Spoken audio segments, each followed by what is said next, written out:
Hello and welcome to this week's edition of Windows Business Weekly. Today I'm going to be talking about the new IE mode in the preview version of Microsoft's Edge browser, the controlled feature rollout plan that Microsoft has for the next version of Windows 10, 19H2, and also some of the new features that are coming to that update. So stay tuned.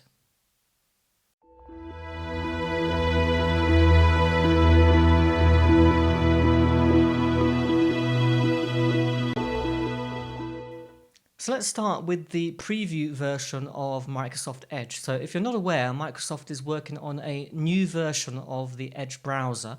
That's the default browser that's currently bundled with Windows 10. And the new version is going to be based on Chromium. Now this is an open source project that's managed by Google and is what the Google Chrome browser is based on. So hopefully it's going to offer much better compatibility with the web at large. Now, as part of this new product, Microsoft announced back at its Build conference in May that it would be adding a feature called IE mode, or Internet Explorer mode. Now, what this means is that if you configure an enterprise site list of websites in group policy, those sites will open up in the Edge browser, but in a separate tab, and be compatible with Internet Explorer. As far as I understand, it's going to use the actual Internet Explorer rendering engine that, of course, is still part of Windows 10. And Microsoft is promising that it's going to have 100% compatibility with IE 11. So you'll be able to run things like ActiveX controls, browser helper objects, and all those things that are not part of things like the new Edge, of course, and Google Chrome. So this is for legacy websites, so those sites that you have in your organization that for whatever reason haven't been updated to work with a modern browser or can't be updated.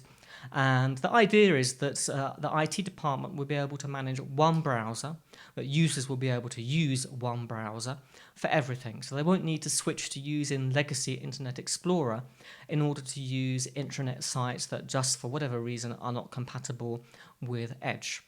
Now, Microsoft originally rolled out this feature to users on the Canary build. That's the build that gets updated daily. But yesterday, Microsoft updated the dev channel. That's the channel that gets updated weekly with this new feature. Now, I haven't actually played around with it, but as far as I understand, the only way you can actually activate IE mode is to configure this enterprise site list of websites in group policy. And another thing that's coming already in this build is support for group policy itself.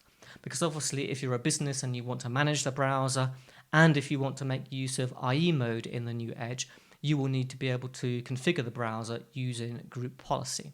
And that's the first time that that's appeared in this preview version of the browser. Now, Microsoft is also promising lots of other enterprise features, and they will be coming soon.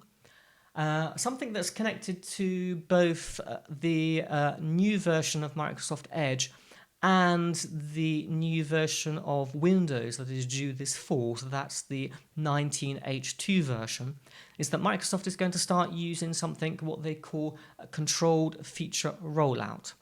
Now this isn't a completely new idea, but just the way they're approaching it is a little bit new.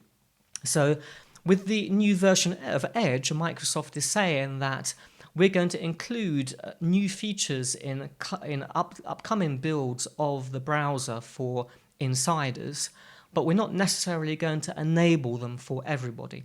They will be enabled for maybe just a small subset of users initially. We will get feedback on the quality of that feature, and then when we think the quality meets a certain standard, we will then roll it out to all insiders, so that Microsoft can basically test the quality of the base build itself and the feature separately, if you like. With the Microsoft Edge browser, they are basically saying that, well, although we're only going to enable these features for a subset of users initially, and then gradually roll them out to a wider basis of users. If you want to, you can go into the Edge flags page and you can enable those settings yourself if you really want to try them out before we think they are ready. Now, Microsoft is going to do something similar with the 19H2 builds. So we've already got two, I think, preview builds now in the slow ring.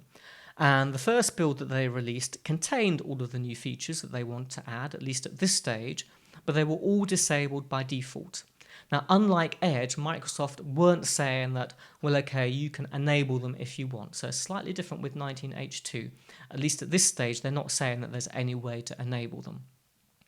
And we've already now got a second build of 19H2, and some of those features that Microsoft mentioned with the first build are now enabled in this build, but the build itself is only going out to a restricted subset of users. So the idea for controlled feature rollouts in 19H2 is the same as it is for the preview version of Edge, but they're just doing it a little bit differently with Windows. So that's something to be aware of. Now, in terms of 19H2, I know that we've talked about it before on this podcast. There are no major new features really in this build, but there are going to be some new features for enterprises. Now, they're new features or improvements to existing features, nothing major, because this is the build that most enterprises will adopt, because if you're running the enterprise SKU, you will get 30 months of support instead of 18 months. I suspect that these features are being included because Microsoft has received feedback from its enterprise customers saying we really need to see this stuff in the next build. So there are a few things at this stage that are in the build. So what can I see there? You've got third-party digital assistant voice activation now enabled above the lock screen. There is key rotation for secure rolling of recovery passwords for devices that are managed by MDM, so that's mobile device management, in Azure Active Directory. What else? And that's really basically to ensure secure password recovery if a password is manually used to unlock BitLocker. What else have they included? We've got a feature for OEMs. So this feature is basically to reduce inking latency. So if the OEM has a particular piece of hardware that doesn't work well with the default Windows latency settings, the OEM is basically now able to override Windows and to put their own latency settings in for that particular piece of hardware. And finally, there's an update for Windows containers that will allow hosts to run down-level containers for Windows Server containers, so not for Hyper-V containers. And this is to support mixed version container pod scenarios. And as far as I understand, that is to do with Kubernetes support. So there are a few features there, 4 features if you like, if you can call them features as such, mainly improvements of course, and they are being rolled out in the latest build on the slow ring, but the slow ring is only being issued to a very small subset of users at this point, but it will see wider growth. So we'll see whether this new controlled feature rollout plan that Microsoft has for both Windows and for Edge really makes any difference to the quality of the final product once it's released for general availability. So that's what's going on with that. So if your organization is using Edge at the moment or is planning to use the new Edge, then it's really worth having a look now at the IE mode to see whether that would meet your needs in terms of running those legacy applications that aren't supported in modern browsers. There's only one other thing that I want to talk about this week, so it's going to be relatively short, and that is that if you are running Windows 10 version 18.03, then Microsoft is going to start issuing a notification in Windows Update that you are being offered basically the upgrade to version 19.03. So that's the Windows 10 May 2019 update. It's the latest big feature update that is available.